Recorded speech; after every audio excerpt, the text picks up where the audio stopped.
Hey everyone listening, and welcome back to, I'm sure by now, your favourite podcast. Let's masturbate! Today's topics are again of a sexual nature. I hope most are getting the gist of how this is going by now. Yeah, let's hope so. And yes, today's topics are extremely important in the world of sex, and they are homosexuality and consent, as promised. We're going to be having a chat about what is and isn't defined as consent and how these definitions have impacted sexual experiences in our very own little lives. And we're also going to talk about homosexuality and our own journeys into where we lie on the spectrum and how to address the stigmatisms and stereotypes around being gay.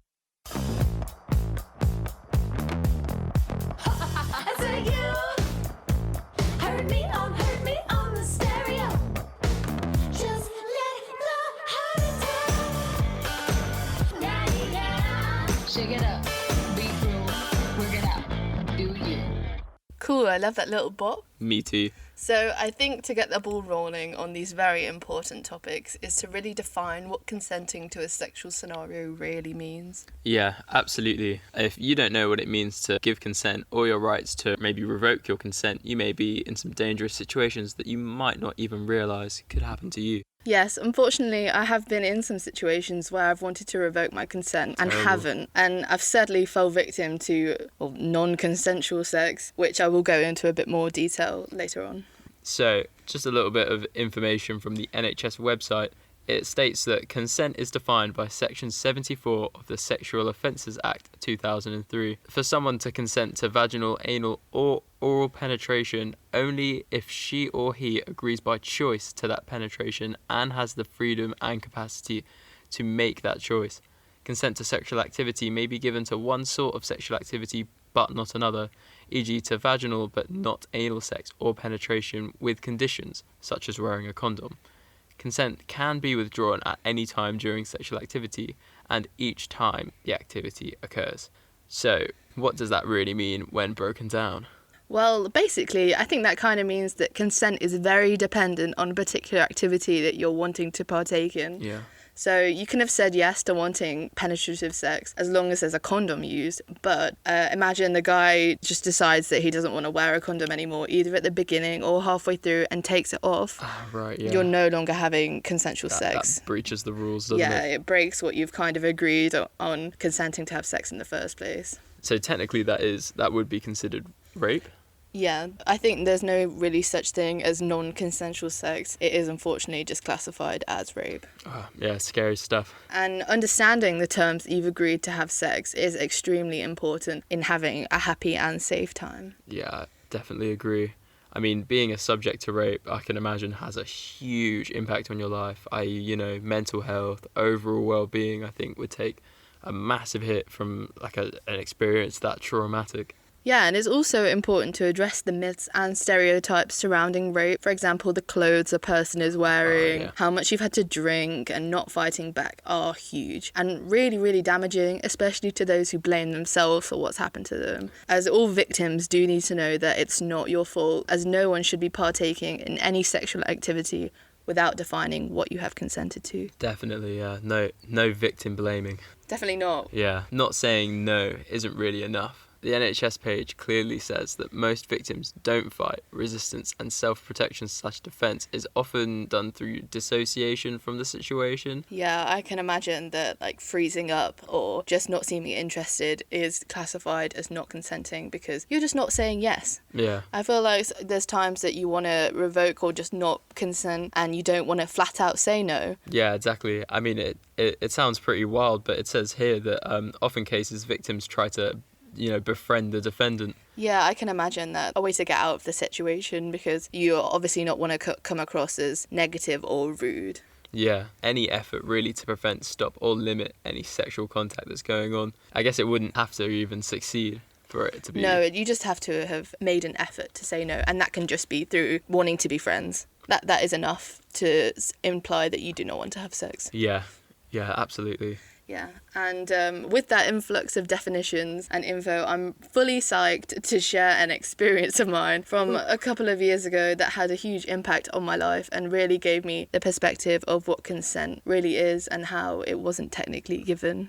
I mean, first of all, I'm truly sorry that you've had these experiences. I hope by you sharing them, it'll inspire others to confide in their own friends and family if maybe they've had a similar experience, and how to come back from it. So the experience that I'm going to share is one that I had following a night out at our lovely students' union in Loughborough. Pick up. Yeah. But this one unfortunately ended in not a pleasant experience, where I did become a victim to a sexual offence. And that's just because I personally did not understand what the true definitions of consenting to a sexual experience really means. So, end of the night in the union. Yeah. I meet this boy, and he seems nice, and we got like a fair things to talk about, and we were just chatting, and we were going to leave. He asked me to walk him back to his room in Telford, which is a student hall that's quite far away from the union. Yeah, it is, isn't it? So I agreed, and I was like, sure, why not? And I think it was kind of obvious what he wanted to happen from the situation. It was implied. Yeah, of course. So I made it quite clear that I didn't want to partake in any sexual activity. I was just like, no, I'm not going to have sex with you. Like, so you were telling him it's no. not going to happen. Yeah, all the way there, and while we were there. So we walked all the way there. I'd gone in for some reason. Oh, okay. But I still was firmly like, I'm not going to have sex with you. Like, it's not going to happen. Yeah. However, this did not stop him from keep trying, and did he just keep asking and trying to persuade me to, and say that just anything that he could really say, a boy that really says that, to try and get you into bed, really. And then they come on to you a few times, and like you end up kissing, and you're like still like, oh, I still don't want to have sex with you. It's like kind of that super pushy, that cycle of them coming on to you, and I'd clearly stated that I didn't want to have sex. Okay. Like, I wasn't going to have sex with them. But they continually make advances. So to continually make advances and to try and convince you to have sex with them eventually works. I don't know how to explain it, but you can just get worn down. Right, yeah. And where you finally give in, which technically isn't me consenting to have sex. Definitely not. That's not you saying yes anywhere. No. So unfortunately that happened. I like kind of took control of the situation and ended up ending it and then just leaving. Right. But I did feel quite violated, but I didn't understand taken advantage of. Yeah, quite taken advantage of the fact that I had continually said no and given in anyway made me quite blame myself. Yeah, I can imagine it would actually. I remember leaving and thinking, why did I do that? Why did you do that? Yeah. Like, why would I have done that? And so it's important to note the vulnerability that you can have from being worn down in a sexual scenario. Yeah, just from being asked and asked. Yeah, have you experienced anything like that? I've experienced something a bit like it. Yeah. I think I was fairly young at the time, so I really didn't know what it meant for consent. Yeah. I think I'd just not too much older than 15 again. Yeah. And I was at this house party, and there was a very drunk girl there again, but I hadn't been drinking all that much. Yeah. But she sort of kept coming on to me, and I kept saying no, like I'm not interested. But she eventually just sort of forced her way onto me and started kissing me, like, without me even moving toward her. No. It was very much obvious that I didn't want it, so I pushed her off and said no thank you, I don't want that. But she kept on trying, and I kept having to be forceful and saying no. I just don't understand. If someone says no in the first place or is not reciprocating, surely you just take that as they're not interested and leave. Yeah, I honestly don't know what was going on. It was really strange. And at the time, I had just no idea what was happening. I'd never experienced anything like this. I didn't know things like this even happened because of that stigma around it. I didn't think, like, oh, can guys even get raped? I imagine as a 15-year-old, any kind of sexual activity is always really praised, but especially by your peers. Yeah, definitely. Like, a boy might come over afterward and be like, oh, wow, I saw you getting with that girl. And you could be like, I didn't want to. Yeah. And they would probably be confused. Be like, why? Yeah. Is that misunderstanding of absolutely. Of your ability to say no and just not want it? Yeah, I couldn't tell anyone about it. No. I feel like it would cause maybe some, not jeering, but maybe at least teasing. Oh, I'd get taken the piss out of, probably. Yeah. And with my experience, you don't even realise that it's not your fault or you're not to blame. Yeah. And I mean, I think that's what leads to a lot of people not really wanting to report these things either. No, I definitely did not see it as anything that I would ever report, because at the end of the even day... though it probably is something that you should report. Yeah, because at the time I was like, oh, well, I consented because I did it, but that's not what consenting is. No, and that's not really what happened. I think it's more of a narrative. I want to say thank you for sharing with me and the audience your experience. Yeah, you too. It's not easy to talk about these things, because especially now, this has happened to me like a few years ago, and thinking about it still makes me very uncomfortable. Yeah, I think thankfully mine's quite far in the past, but I think hearing your experience and hearing other people's experiences is definitely very helpful. No problem. And with that, I want to include some ways that you can reach out if you feel like you need some support with a situation that you feel wasn't consensual and maybe you require some advice or treatment. For example, there's a voluntary organisation such as Women's Aid, Victim Support, the Survivors Trust or Survivors UK for male victims of sexual assault. And there's also a 24-hour free national domestic abuse helpline, which is run by Refuge on 0808 2000 247. And there's also the Rape Crisis National Free Phone Helpline on 0808 802 9999. And that's available from 12 till 2:30 and then 7 till 9:30 every single day of the year. Fantastic. Thank you very much for that. So, building on from that, I think I'd like to talk about the other very important topic of the day, which is homosexuality. Yes, homosexuality, bisexuality, being pansexual, asexual, heterosexual, we all are extremely normal, and they are all very acceptable ways to live your life and enjoy the very diverse and complicated world of sex. Yeah, I 100% agree. So, Louis, my darling, where would you say that you lie on the spectrum of sexualities and your tendencies? All right, so I'm going to say sorry, this is going to be a little bit boring from my end, I think. I can't say I've had that many gay thoughts. Really? Yeah, I think I figured out quite early on that I was straight. I think from having your first initial sexual experiences early on does help you define what your sexuality is. Yeah, and I think unfortunately it's much easier for someone like me that is straight to discover my sexuality.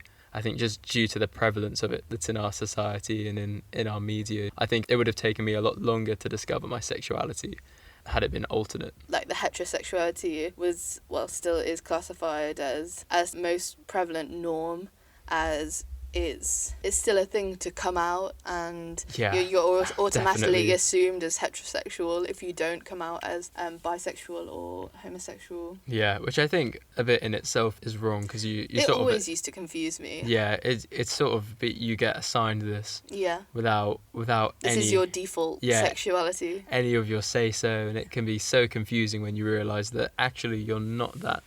But you've been living with the thought that maybe you were. Pressed against you that you are. Exactly. And I think it's important to address the things that stereotypes and stigmatisms that might be associated with being gay for a male. For example, the clothes that you wear, makeup, nail varnish, the way you talk, the way you wear your hair. They're all particular things that can be defined as more feminine or associated to being gay. Yeah, and they can be so locked into a particular sexuality. Yeah. And it's so bizarre. Yeah, and we share quite a genderless wardrobe. Yeah. For the majority. I would say I have quite a unisex fashion. I think. Definitely. There's no colours that we feel like we can't wear, no styles that we think are too feminine or too masculine to wear. No, I think occasionally I get assigned as gay by typically heterosexual people. Definitely. Just because of the way that I look sometimes. Exactly, and we're expressive, creative people that find enjoyment and pleasure out of... You much more than me. Yeah, but you're still creative and enjoy expressing yourself through the things that you're wearing. I sure do. I just need a bit of help sometimes. Yeah, exactly. And which I am very much here to provide. So also, you do wear makeup. I do, yes. Do you want to talk about that? You know, I think if a guy's got some spots and maybe wants to conceal them, like why should they feel like that should emasculate them? Definitely. You know, women can do that. Why is that a feminine thing? Why is that a feminine thing? Why are women not allowed spots and men are allowed spots? Exactly. I feel like that's more of the question. I know. It's so bizarre. It's and almost fine for a guy to have spots in comparison. And though we like wearing eyeshadow. Yeah, I was gonna say I love eyeshadow. I think the variations and the colours and the patterns and the styles that you can do with it is mesmerising. I love looking at that stuff on like TikTok and Oh really? and Instagram. I find it interesting, and personally I like to wear it. Yeah, like if we're going out to a party and we're wearing some pretty outrageous outfits, I think it's not really completed without some nice eyeshadow colours. I think Louis looks great with like some dark blue or green on his eyelids, like contrasting with his lovely brown eyes. Oh, thank you so much. No problem. And when you had your video interview for a job, you had some makeup on, like looking all cute, camera ready. I had a little bit of a base layer going on, you know, for the cameras. It makes me feel more confident, so why not? Exactly. There's no reason that you shouldn't just because you're not a woman or you're not gay. Makeup is genderless. Yeah, and I got through with it. Yeah, you did. You look cute as hell. That must be why. Oh, must have been. So, Mary, whereabouts on the spectrum do you lie yourself? Well, I was brought up in a really conservative and quite religious household, especially from the ages of like 8 to like 17. That's when I got religion really pushed onto me all throughout my teenage years as well. And it's the kind where the attitude towards sex is very, very outdated in terms of homosexuality, and having sex before marriage was a big no, and you're a fornicator if you do that. Fornicator. And being gay or having homosexual tendencies was also a big no. And I don't think I was ever really given the chance to explore my sexuality as a teenager because it was so ingrained in me that it was wrong. It's a sin. Like, how could you even let your mind wander towards it? Yeah, and my dad in particular, I don't think he would ever accept me if I told him that I was gay. Wow. So that always put the fear of ever having that kind of tendency, just being like, it's not real, like everyone feels this way as I do being a heterosexual. Yeah, because don't they almost sort of try to explain it in some religions as saying that everybody has these urges and it's simply a decision on whether or not that is exactly what I was taught, that everyone had these kind of sexual preferences, but it's in everyone and it's just your choice whether to act on them or not. Yeah, I can imagine that really putting some blinkers on you and your opportunities to explore even a slight possibility of being gay. Yeah, so even though I will and would get a negative response or reaction if this information does get back to my family, but I believe in order to really achieve what I'm going with for this podcast, transparency and honesty is pretty important, and I think I do feel ready for that. It's truly pretty noble of you. Oh, thank you. It is quite hard for me to talk about. Yeah, I can imagine. I don't know if I can do it. Oh, real? Yeah. You'll do cry. Yeah. It's okay if you cry. I'm here. But why am I even crying? Because it was tough for you. It was hard. You didn't know. No. You can tell. Yeah. Okay, so this is actually quite hard for me to talk about, and as you know, as the only person that I've spoken about this with, but I would actually define myself as bisexual.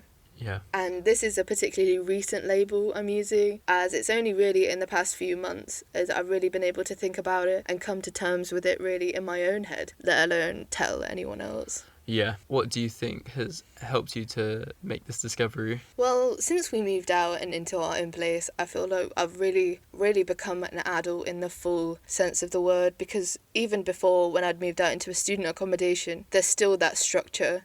And there's still that prepayment of bills and that kind of inclusive responsibility that you only particularly have to focus on your university mostly. But now, me and you, we've been pushed headfirst into adulthood and have all these new responsibilities. And just to survive, it's really put into perspective how much of a different person I am compared to what I was in an environment like at home. While you're still growing.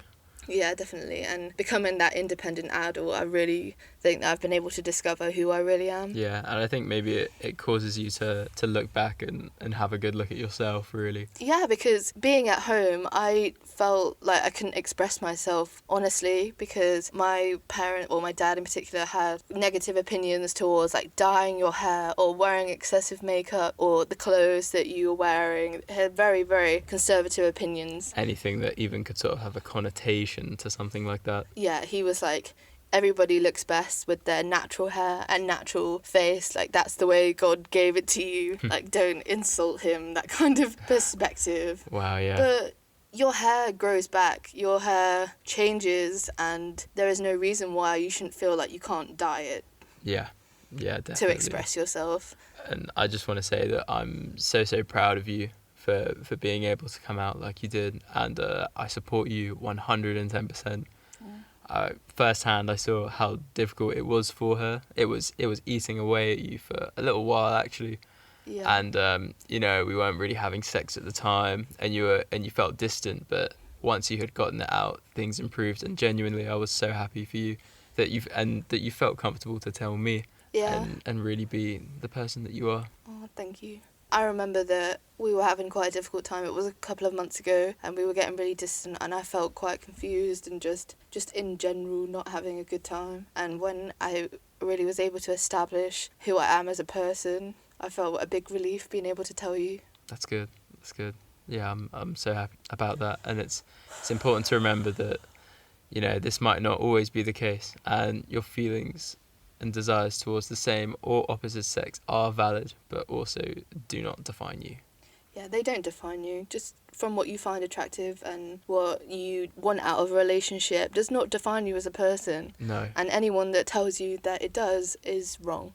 Yeah, absolutely. I think it's important to talk about the aspects of being bisexual and how it varies from person to person in terms of what it means to you personally. Yeah. Because to me personally, I don't desire a romantic relationship with a woman. Like, it's not that kind of attraction. It's purely like a sexual attraction. Yeah. In what defines me as bisexual. Got it. Okay. And that doesn't devalue your bisexuality, because I've seen actually quite a lot of toxic opinions on Twitter that if you, like, there was a whole trend at one point of being, there was some videos of girls being like, oh, it's to be a cute bisexual or something. It was like a trend to be a bisexual. Oh, no. And there was a big uproar that I saw. And of course, because that's just very wrong. And then it was devaluing some people that felt that they were bisexual just by a sexual orientation and not wanting a romantic relationship. Yeah. I mean, I know that there's a stigma in couples where if one of them's bisexual, that might cause less of a trust in them. Yeah, because especially if a person comes out during your relationship, Yeah. it could imply that I am missing out on an experience. Yeah, definitely. That is quite a big topic. And with the discovery of your sexuality, how does it make you feel personally that you haven't had a sexual experience with a woman and that you may not ever? Well, to be honest, thinking that it might never happen in my entire life is a bit sad. Yeah, in understandable. its own distinction. Yeah, because it is something that I feel like the attraction and desire to do. However, our sex life, in my opinion, is without a doubt the most fulfilling and satisfying experiences that I've ever had. And when we are intimate, it's such an experience that I don't think I could top. It might sound really corny and cheesy. For real? For real. But yeah, honestly, like, it's so great that I just feel so comfortable, and there's never a competition to compete for pleasure or everything's so selfless, just always so fantastic. Yeah. I agree. Yeah, do you not agree? Of course I agree. Yes, yeah. I've never had anything like it. I think it's so adventurous. I think you're so much fun.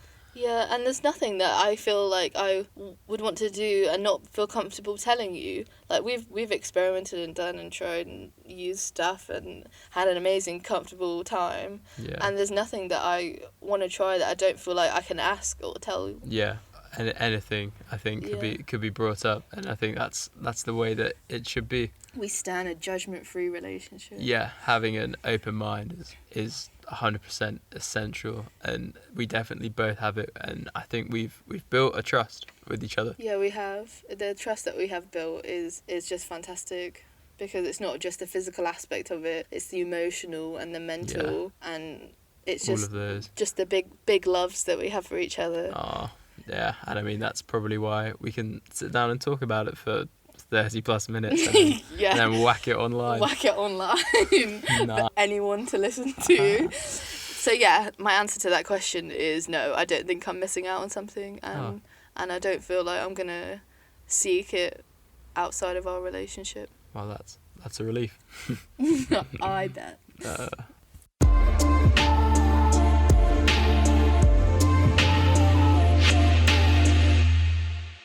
By the sounds of that, it's time for our now recurring section of the podcast, is where we answer a question from our lovely survey responses. It is question time.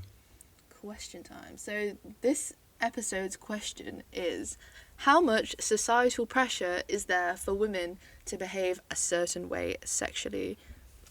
Lots. Lots. Yeah, I think this question is quite important in regards of consent, because I think there is the pressure to really act a certain way and behave a certain way, especially when engaging or declining in sexual activity. Right. So how is sexual activity supposed to go? I mean...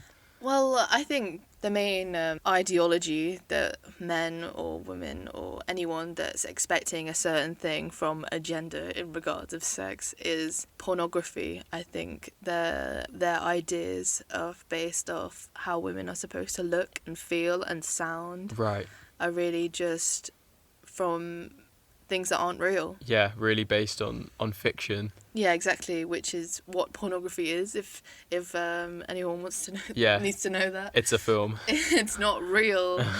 They don't do that in real life. No. So there shouldn't be that pressure to perform or look a certain way. No. I mean, I imagine that in a lot of sort of mainstream porn, the women are always going to be more submissive. Yeah, definitely. And I think in real life, it's not so true. You know, I think it's definitely more of a split. Is it something that's really desired? I don't know. It might be. I mean, for you personally. For me, no. I can't imagine men really wanting women to just do as, I don't know, maybe men do as you're told, take this, do that. But I don't understand how that could even evoke a good sexual experience, because... I mean, it doesn't feel very equal. Yeah, it doesn't feel very equal. It doesn't seem very pleasurable for the women, and it doesn't seem very emotionally satisfying. I mean, I'm sure there are some that do like it that way. Yeah, definitely. It is totally fine if you personally enjoy being submissive in a sexual situation, but it is important to know that what is depicted in mainstream pornography isn't a realistic representation of a standard sexual scenario. Yeah, not at all, and it's definitely not for everyone. No, definitely not. And if mainstream pornography isn't for you, know that is normal and okay as well. Yeah.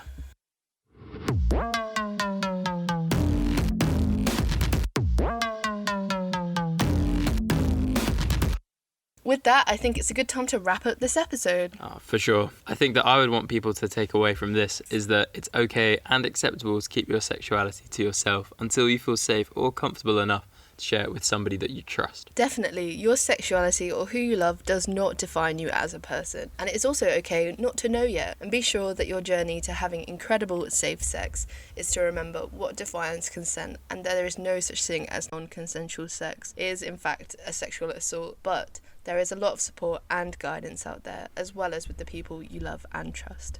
Well, very well put, Mary.